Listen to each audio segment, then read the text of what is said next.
Hey everyone, it's David with the Ballet Education, and welcome back to Ballet Talk.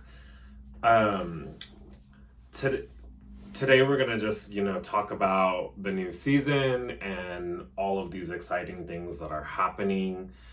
Um, you know, every day is kind of a crazy experience inside of ballet, and there's like so many outside factors that are playing into our fears or what we're looking for inside of ballet and our careers.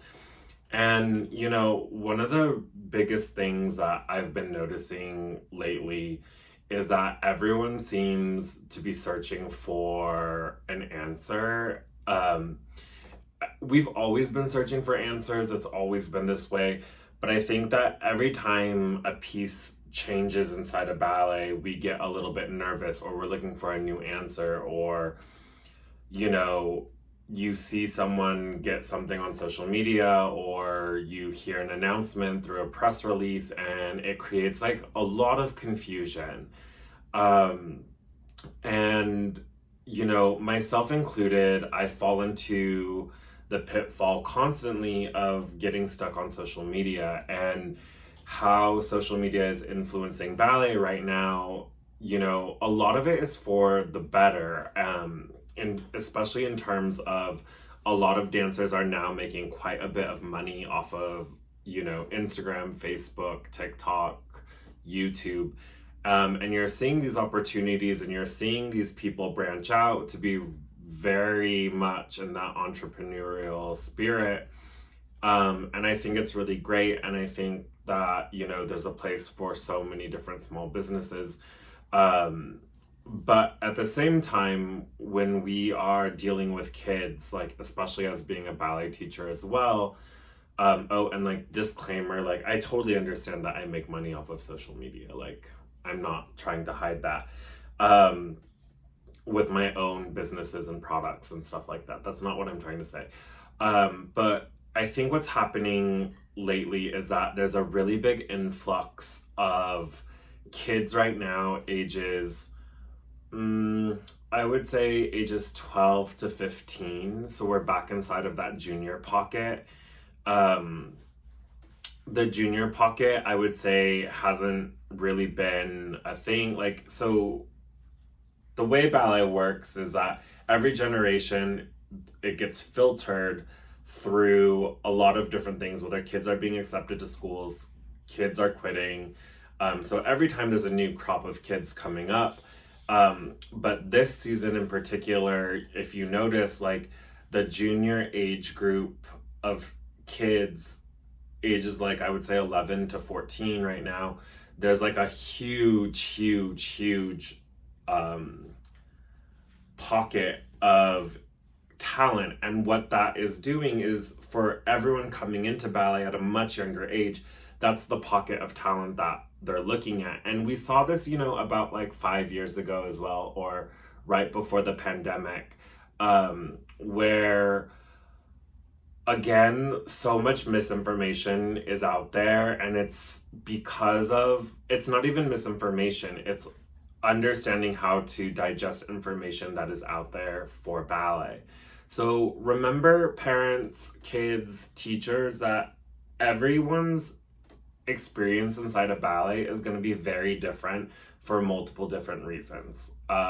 Personality types, financial situations, um, time and structure. And so when we are comparing ourselves to other people or other people's journeys, we get into a really bad headspace, or we might try to replicate someone else's success, not realizing that that is not how ballet works. And we really need to understand that as individuals inside of this art form, everyone's journey is going to be completely different.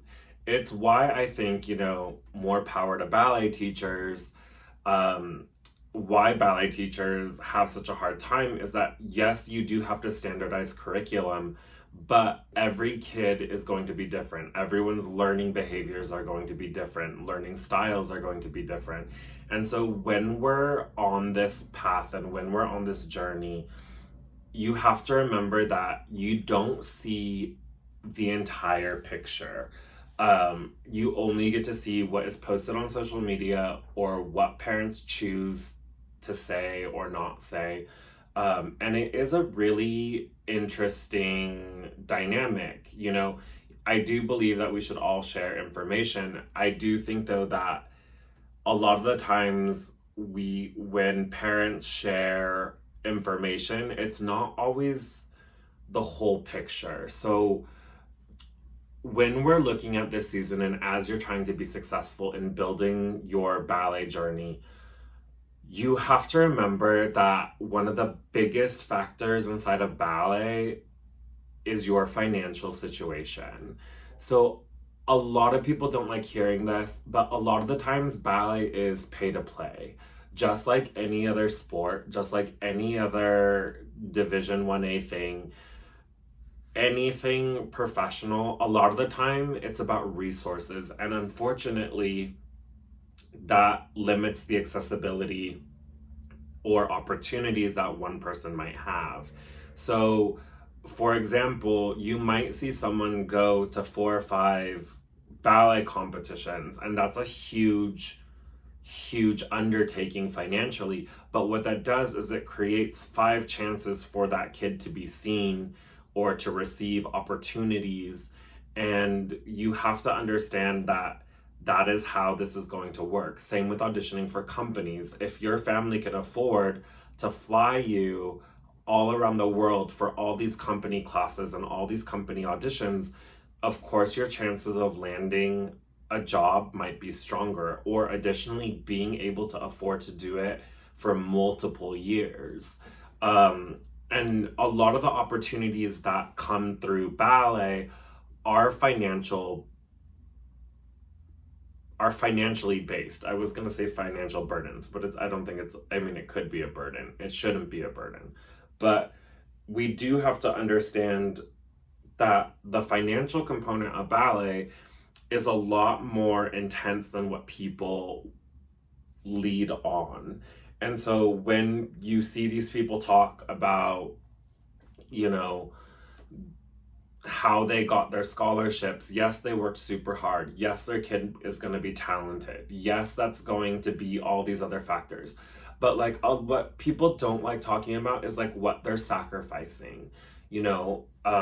Parents taking out second mortgages, parents taking on a second job to finance this. Just understanding that the financial component of ballet is the thing that people don't want to talk about, and it's probably the most important because it does create more and more opportunities. The more you compete, let's say at the Youth America Grand Prix, the more chances you have at finishing in the top 12 or top 24. And it's solely just a process of elimination because as you know in the rules, you can't replace unless you beat your score. So by doing more competitions, especially through the later season, a lot of people have already placed, have already qualified for finals, have already been given this. And so, of course, you're going to move up the ladder. And whether or not your family thinks that is worth the financial investment, it's a very different story.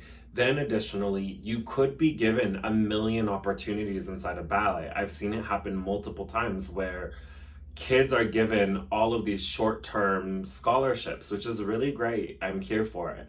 But a lot of them aren't able to pursue it because that's also plane flights for your parents, hotels. And it does create this ongoing money trap, or what it seems to be a money trap, where you're constantly putting in money and you're hoping for a payoff, which is the next component as we get into this season, which is you can spend all the money in the world and nothing can come of this. You can pay for 10 years of ballet training and education and it could amount to nothing. It could amount to not even a college scholarship. And so when you're putting in these factors, a lot of the times parents are really hesitant to spend the money, especially when you see me being like, oh, ballet is expensive and ballet is this. Okay. Which is going back to what your family can afford and what you view as valuable, right? A lot of the times in ballet, it's not about becoming a professional. A lot of the times, a lot of these schools, a lot of these programs are about instilling discipline and routine, appreciation for detail, repetition, which are all really valuable lessons. I don't know if it's like worth the price tag of ballet, you know. It teaches kids about commitment. It teaches them about how to work together, how to all of these things that are like super wonderful. But again, when it comes to the finances of ballet and creating opportunities for your kid, you do have to have this moment of what is your family willing to sacrifice outside of time, right? A lot of it really does come down to finances, and it's a really big struggle. And with the economy tightening, like there's no question that the economy is tightening and we're all feeling it. But when we when we look at ballet and when we look at providing opportunities for kids, um, I will say that like the biggest and most important time to spend is these really young ages. So when you're looking at kids ages 9 to 11, this is the time, unfortunately, where you are going to want to spend money, because if your kid does want to pursue this at 16, 18, if you didn't put in the time and energy at that young age, that option might not even be there for your kid. It's not something that you can wait until, oh, age 14, I'm going to make the financial investment of like higher end training or concierge training or personalized training, private lessons. You don't really have that luxury inside of ballet, because by 14, your kid is going to learn bad habits, your kid is going to do all these other things. Um, their muscles might develop the wrong way, or they might lose their flexibility when they go through puberty, whatever it may be. So understanding that you're going to put a lot of the financial strain in the beginning is really important, just because as your child gets older, you are hoping for that 14, 15, 16-year-old opportunity of scholarship, and or whether or not your kid even wants to pursue this. And what I find really frustrating as a ballet teacher and running a ballet education is that there are so many kids who want to come to my school, and unfortunately a lot of the times they're too far behind for where that age cohort of peers is, and it's really hard to explain to parents that it's not that your kid isn't talented, or it's not that your kid doesn't deserve a chance to do this. It just doesn't fit into my school at the moment. And that's because you chose, or your kid decided that they were going to move into ballet later, versus, the other problem is that these kids invest all this time and energy at a very young age, and then they decide to walk away, which is totally normal and acceptable and wonderful, especially if they had really great experiences inside of training and growing up inside of ballet.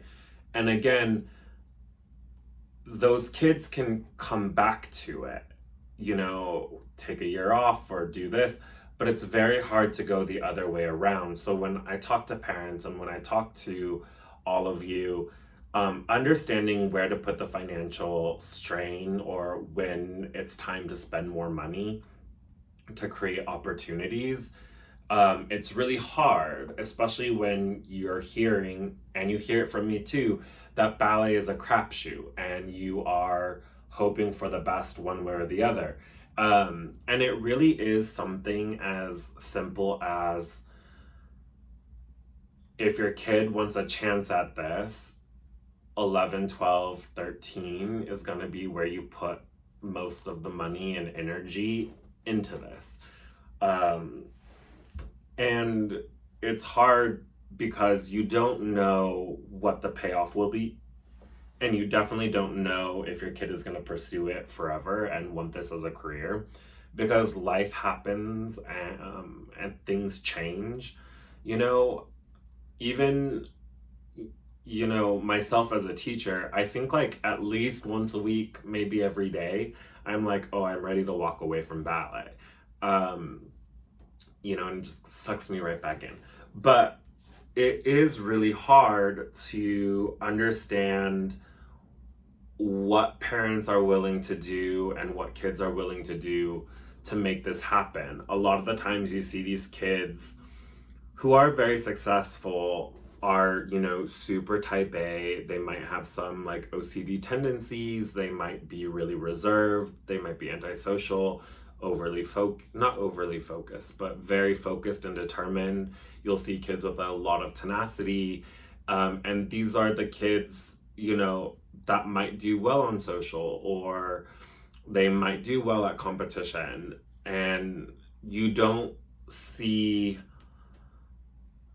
and a lot of the times parents don't explain like, oh, my kid is a really, visual learner. So having a really young teacher who's dancing professionally might help them more than per se a very academic teacher who is going to explain body mechanics. Or if your kid is, a when they process information, it takes them a lot longer. If you're in a fast moving class, it might not necessarily be the best environment. And so a lot of times people don't talk about that. And a lot of times people only talk about, the politics around a ballet school, or a cohort of friends at a ballet school, or a cohort of enemies at a ballet school, or this teacher, that teacher, whatever. And so we don't talk about how different everything is for everyone. Just using myself, I'm not the teacher for everyone. I've had a lot of very talented kids come through, and it's not the best pairing. And I'm the first one to be like, this probably isn't the best fit. Just because of my teaching style is a little bit more, it's faster paced, it's a bit more aggressive in terms of like the expectation and the curriculum. We move very, very fast through ballet vocabulary. And, that isn't for everyone. And I think a lot of the times we forget that it's okay that not every teacher is going to be for everyone, and not every school is going to be for everyone. Personally, I look at schools who do the same combination every day for 4 or 5 weeks, and if it were me as a kid, I would probably want to shoot myself and quit. It's not for everyone. And a lot of prestigious schools do the same ballet class over and over and over. That way they don't waste time explaining combinations or giving the choreography or whatever. And again, there's nothing wrong with it.